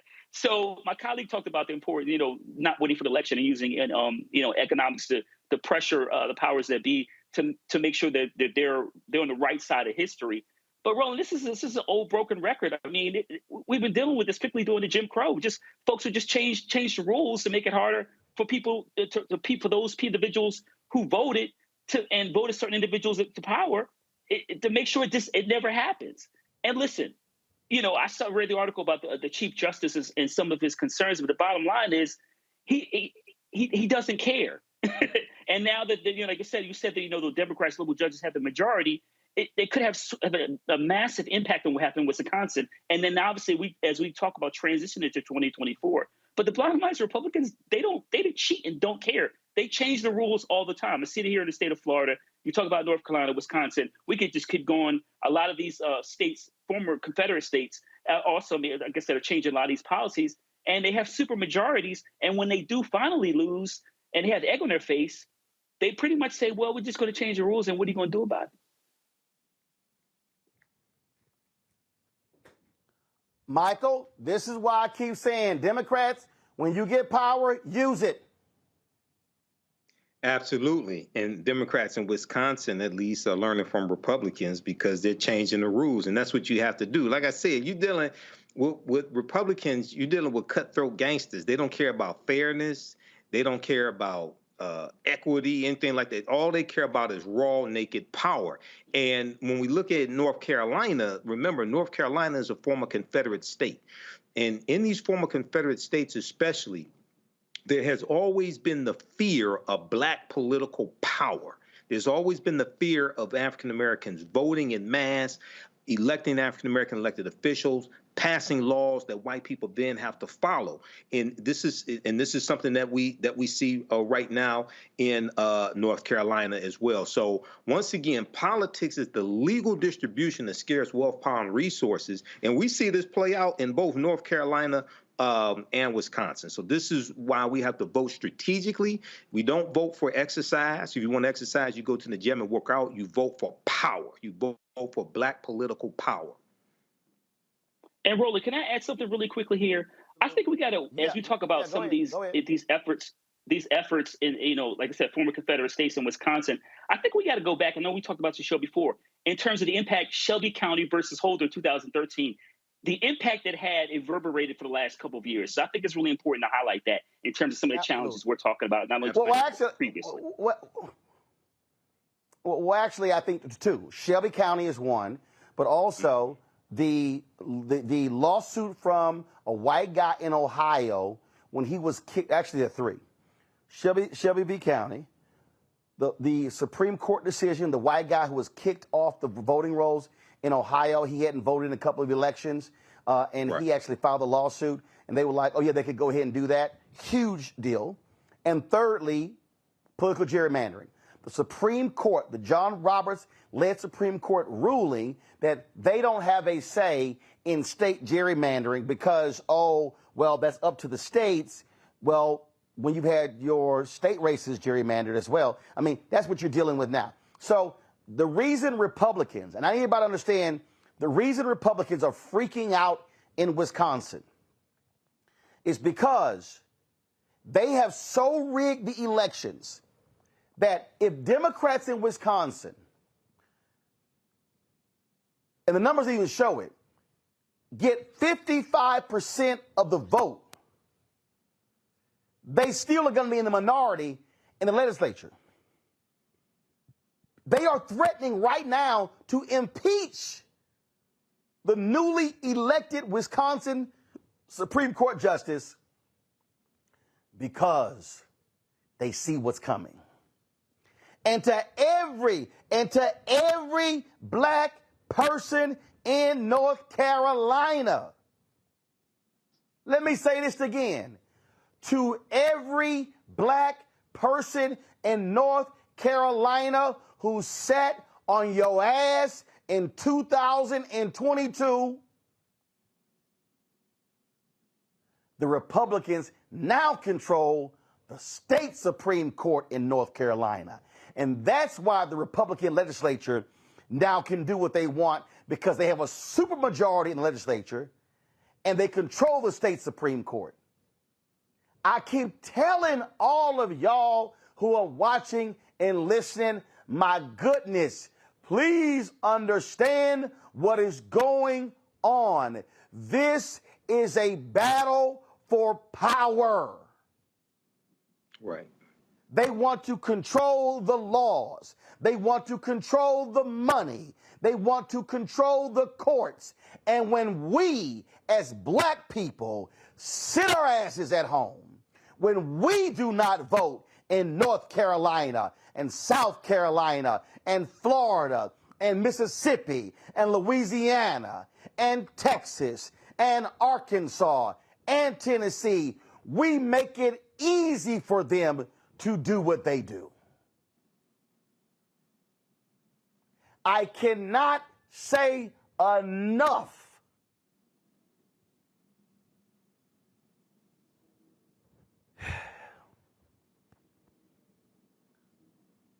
if black people would vote at about 75% of our eligible numbers. Listen to me. I'm telling y'all, it's in the data.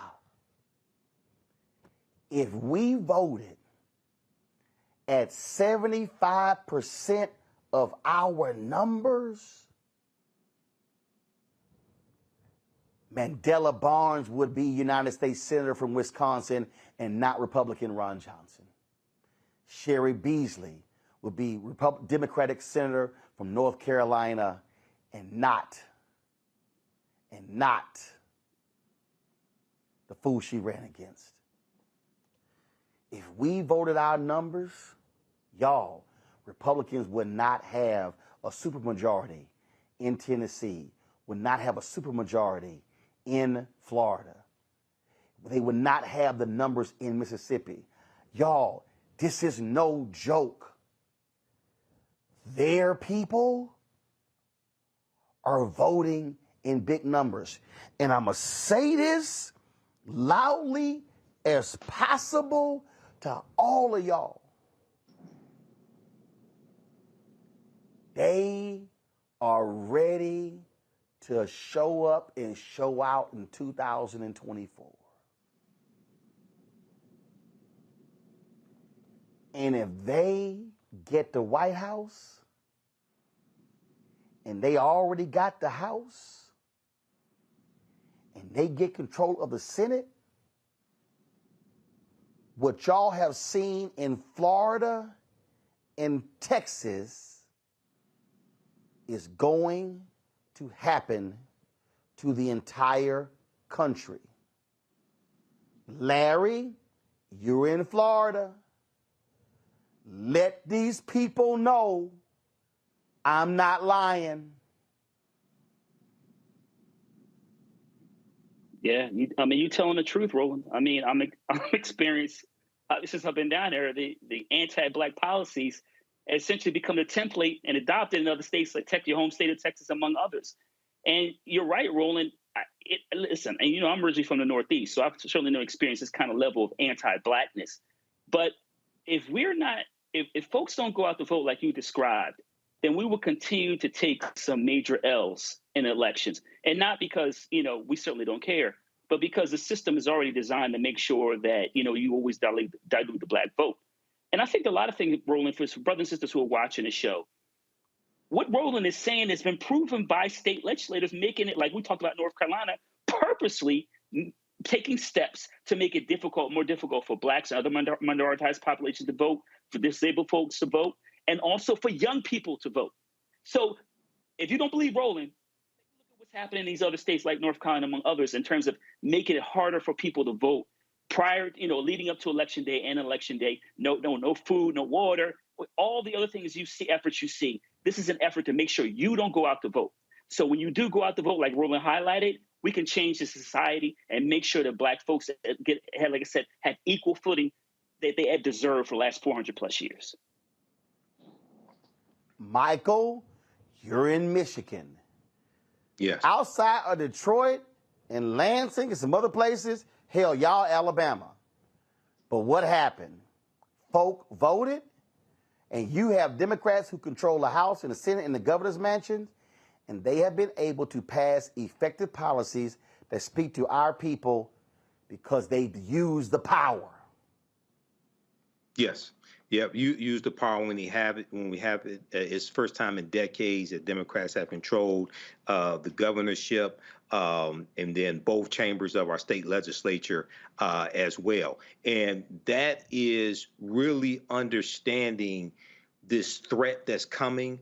And people, African Americans, generally speaking, have not really been educated on how laws and policies are connected to the conditions that they experience and how to actually change the laws and policies by changing who you put into these elected offices, and understanding that we don't have to tolerate being mistreated, okay? We can fire these people, but one of the reasons why many of our people don't fight back is because many of our people don't think they're worth fighting for. I've said that before, okay? When you are being inundated with negative stereotypical images of African Americans on a daily basis, then that depresses how you see yourself.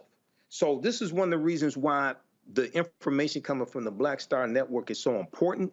What you do for yourself, what you do to yourself, and what you allow other people to do to you and get away with is based upon what you think about yourself.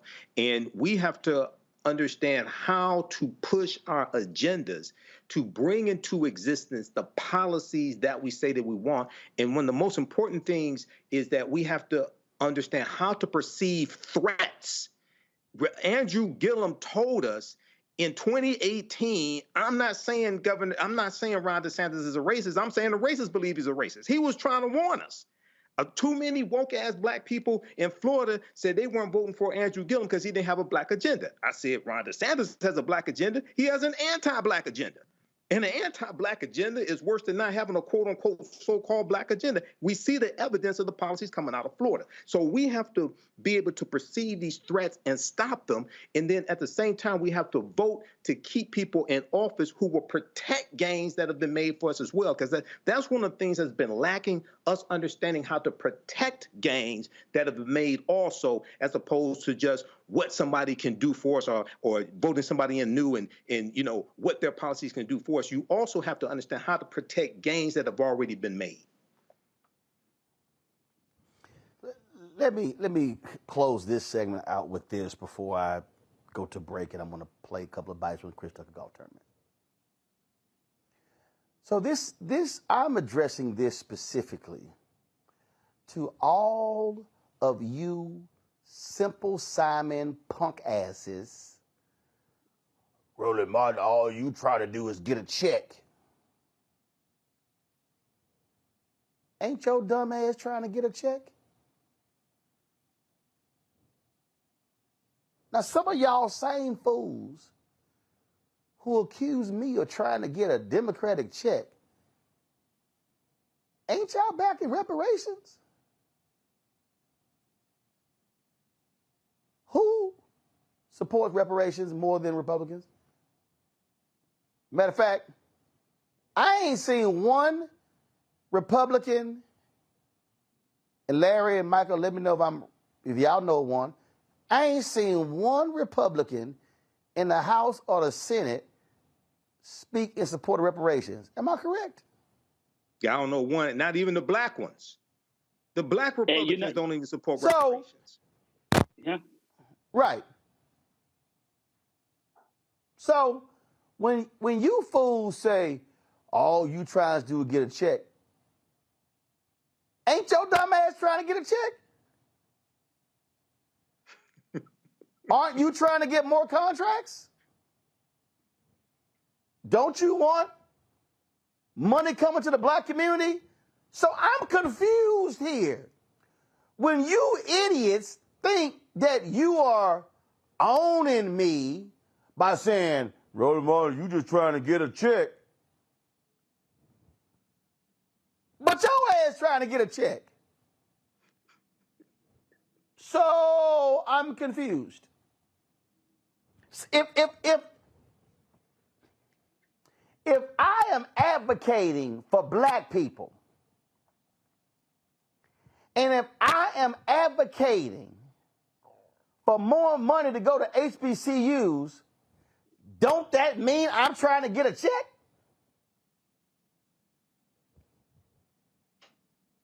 If I'm advocating for some of the $600 billion in the infrastructure bill to come to black people, is that not a check? If we trying to get health dollars, commerce dollars, Pentagon dollars, HHS dollars, labor dollars, agriculture dollars. Is that not a check? Absolutely. So I'm confused. So are they. How do you think that's a negative? Yes, I'm trying to get a check. And you same simple Simon punk asses. Y'all the same fools who go quote Dr. King, who literally said in 1963, 60 years ago yesterday, we came to D.C. to cash a check, stamp insufficient funds. Correct. The same MLK who 5 years later, on April 3rd, 1968, said, we will practice economic withdrawal from those businesses that won't do business and won't hire us. Is that not a check? So I'm confused how some of y'all think you are shading me when you say all he trying to do is get a check. So are you. I'll be back.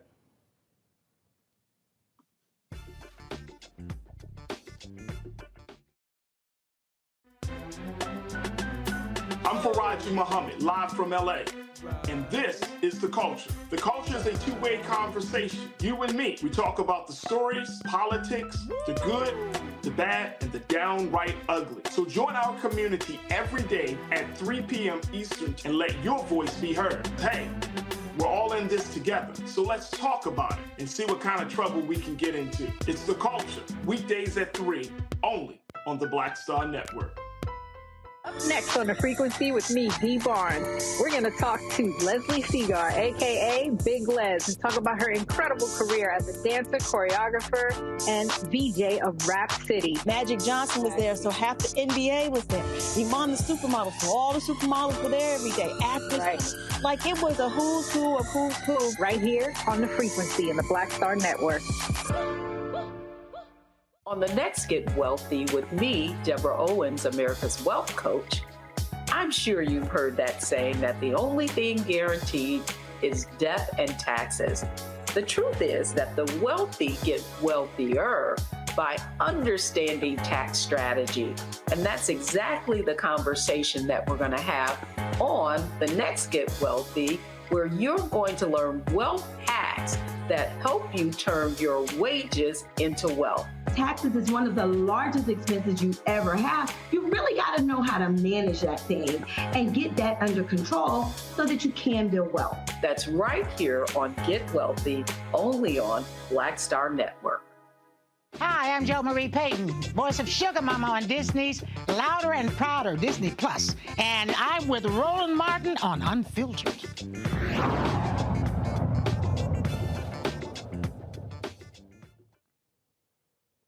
All right, y'all. Monday, I hung out with Chris Tucker, this celebrity golf tournament, raising money for his foundation. Is helping kids all across Atlanta and across the country. And a couple of folks were there. It was great to see my man George Wallace. Check this out. We in Chris Tucker golf tournament, Glenn tournament. I know you was out there blasting that damn music all over the course, Glenn. Until the rain came, your speaker got wet. Yeah, the speaker got wet. I heard all that squeaking, and we had to get out of here before we got an electrocuted because all that equipment you had. Hey, look, I told him point blank, I got a rain suit. I ain't got a lightning suit. If it didn't come through, let me know. That was with Glenn Turman and Control Music. They haven't gotten the George Wallace, of course. George was absolutely crazy, as usual, being his George Wallace self. But he came on out to support Chris as well. And so he was absolutely hilarious. Again, folks, great work being done by Chris and some of the others. And you know what, Larry? This is the thing that I think a lot of people, really don't understand.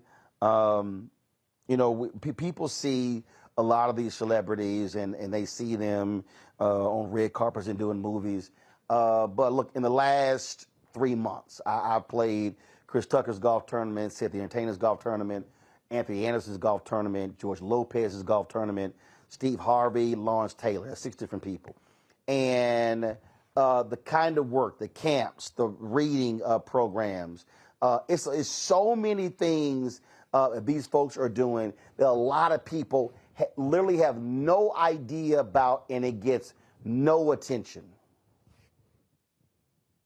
That's why we say, Roland, your platform is so important, because you're right. Been on the show a number of times. You've been a number of these, events raising money, and often these celebrities, these Black celebrities, other minoritized groups, not only they raising money, Roland, they realize they have to make a difference, right? So there's that added, kind of that Black tax, that added responsibility, realizing you have this celebrity, you've done well for yourself, but you got to get back to the Black community.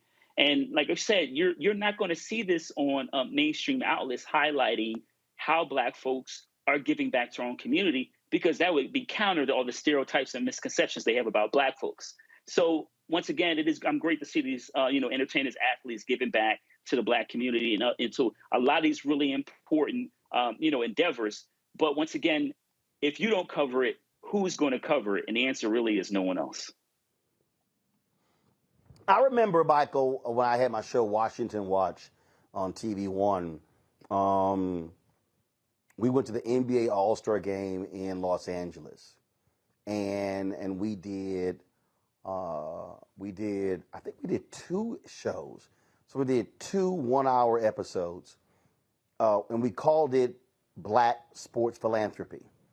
And the purpose of it was we went to a lot of different events in LA, and I remember Alonzo Mourning, Magic Johnson, Paul Pierce, Dwayne Wade, and some others. And we literally showed all of these events that were happening at the All-Star Game that was raising hundreds of thousands of dollars, millions of dollars for these athletes, foundations, and charities. And when we talk about backpacks for schools, we're talking about school supplies, and we start talking, paying for prom dresses for people who can't afford it. We can name so many different things that are happening. And I just think that our people need to understand, because I hate it when people go, man, do you damn Black celebrities need to be doing more? It's a bunch of folk who are doing stuff that they don't get any credit for, and people have no idea about, and so those things matter. Absolutely. This is another reason why African-American owned media is so important. And even if it's a celebrity entertainer who I may not like or may not agree with many things that they do or their lyrics, if they do something positive, I think that still needs to be highlighted also. Okay, because if they do something negative, it's going to be on all the blogs. It's going to be here and there and Shade Room, all this stuff, right? But a lot of times when they give the scholarships, when they help African Americans go to college, when they give the different funds, things like this, that gets overlooked. So that has to be highlighted. And this shows the power, one, of African American owned media to be able to tell this story. But 2, this is why our entertainers have to have the proper contracts. They have to be able to hold on to their money as well after they reach the peak of their career. So they have to have proper financial strategies and accountants and financial planners, things of this nature, to be able to hold on to that money so they can support our initiatives also. But this is extremely important. Indeed it is. Michael, Larry, we sure appreciate it. Thank you so very much. Folks, if you want to support us in what we do, please do so. And I'm going to say this, and again, it's several thousand of y'all watching, and we appreciate everybody who's given to the show, but I can't stress it enough. Ain't none of this stuff free.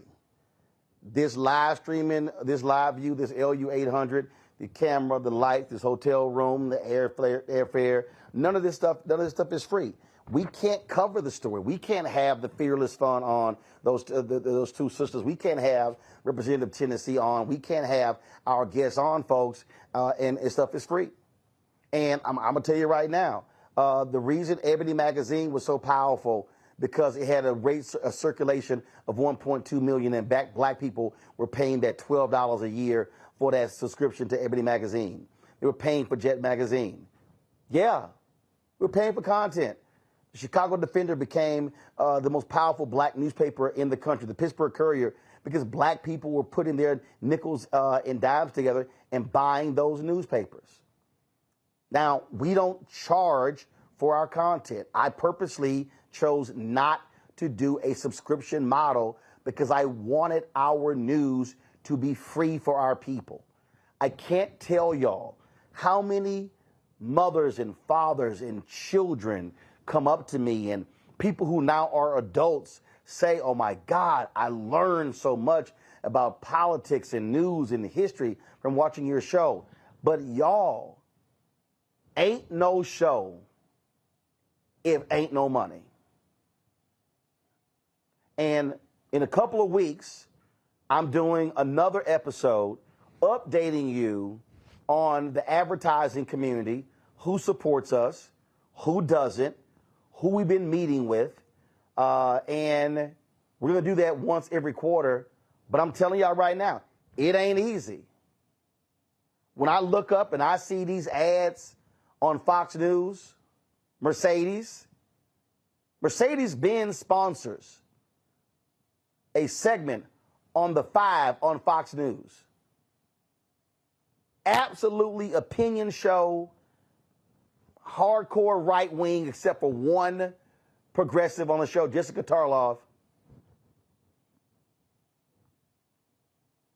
Spending nothing with us. Nothing. I see PepsiCo, nothing. Toyota, black folks buy lots of Pepsi, lots of Toyotas. What's y'all black-owned media spend? Ford, Chrysler. I mean, we could just start going down the line. So your resources are critical. All I ask is, on average, $50 per person. If 20,000 of our fans annually gave $50, that's $1 million. That is huge. Our expenses, y'all, are $195,000 a month. I'm just telling you. That's just straight up. So, send your check and money order to P.O. Box 57196, Washington, D.C., 20037-0196. Cash App is $RM Unfiltered. PayPal is R Martin Unfiltered. Venmo is RM Unfiltered. Zelle is Roland at RolandSMartin.com. Roland at RolandMartinUnfiltered.com. And I got to shout out Jeanette Hawes, Timothy Davis, Cheryl Jackson, Jennifer Jones, Siobhan, DeMarcus Dandridge, James, Jamal Drake, Rob Prelo, Charles Radcliffe, Michael Potts, Christy Merriweather, Sheila Giles, Sherlane Carrington, Michelle Embry, Etta Hassan, Leslie, Bill Snuggs, Elgin Jennings, Nathaniel Ards, Madonna Miller, Laverne, Betty Demps, Lance Reese, Yolanda Miller, Keith Simmons, Dobie Gavin, Stephen Campbell, Jeffrey Carter, Rita Wallace Moore, Andre Wilson, Frank Williams, Nina Carter, Sean Nash, Gail Wiley, Donald Rush.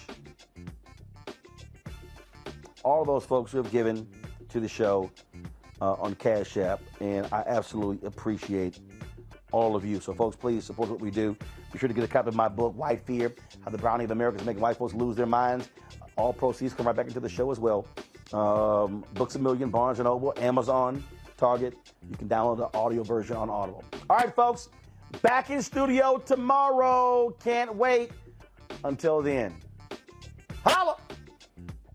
Folks, Black Star Network is is. Hold no punches! I'm real revolutionary right now. Support this man, Black Media. He makes sure that our stories are told.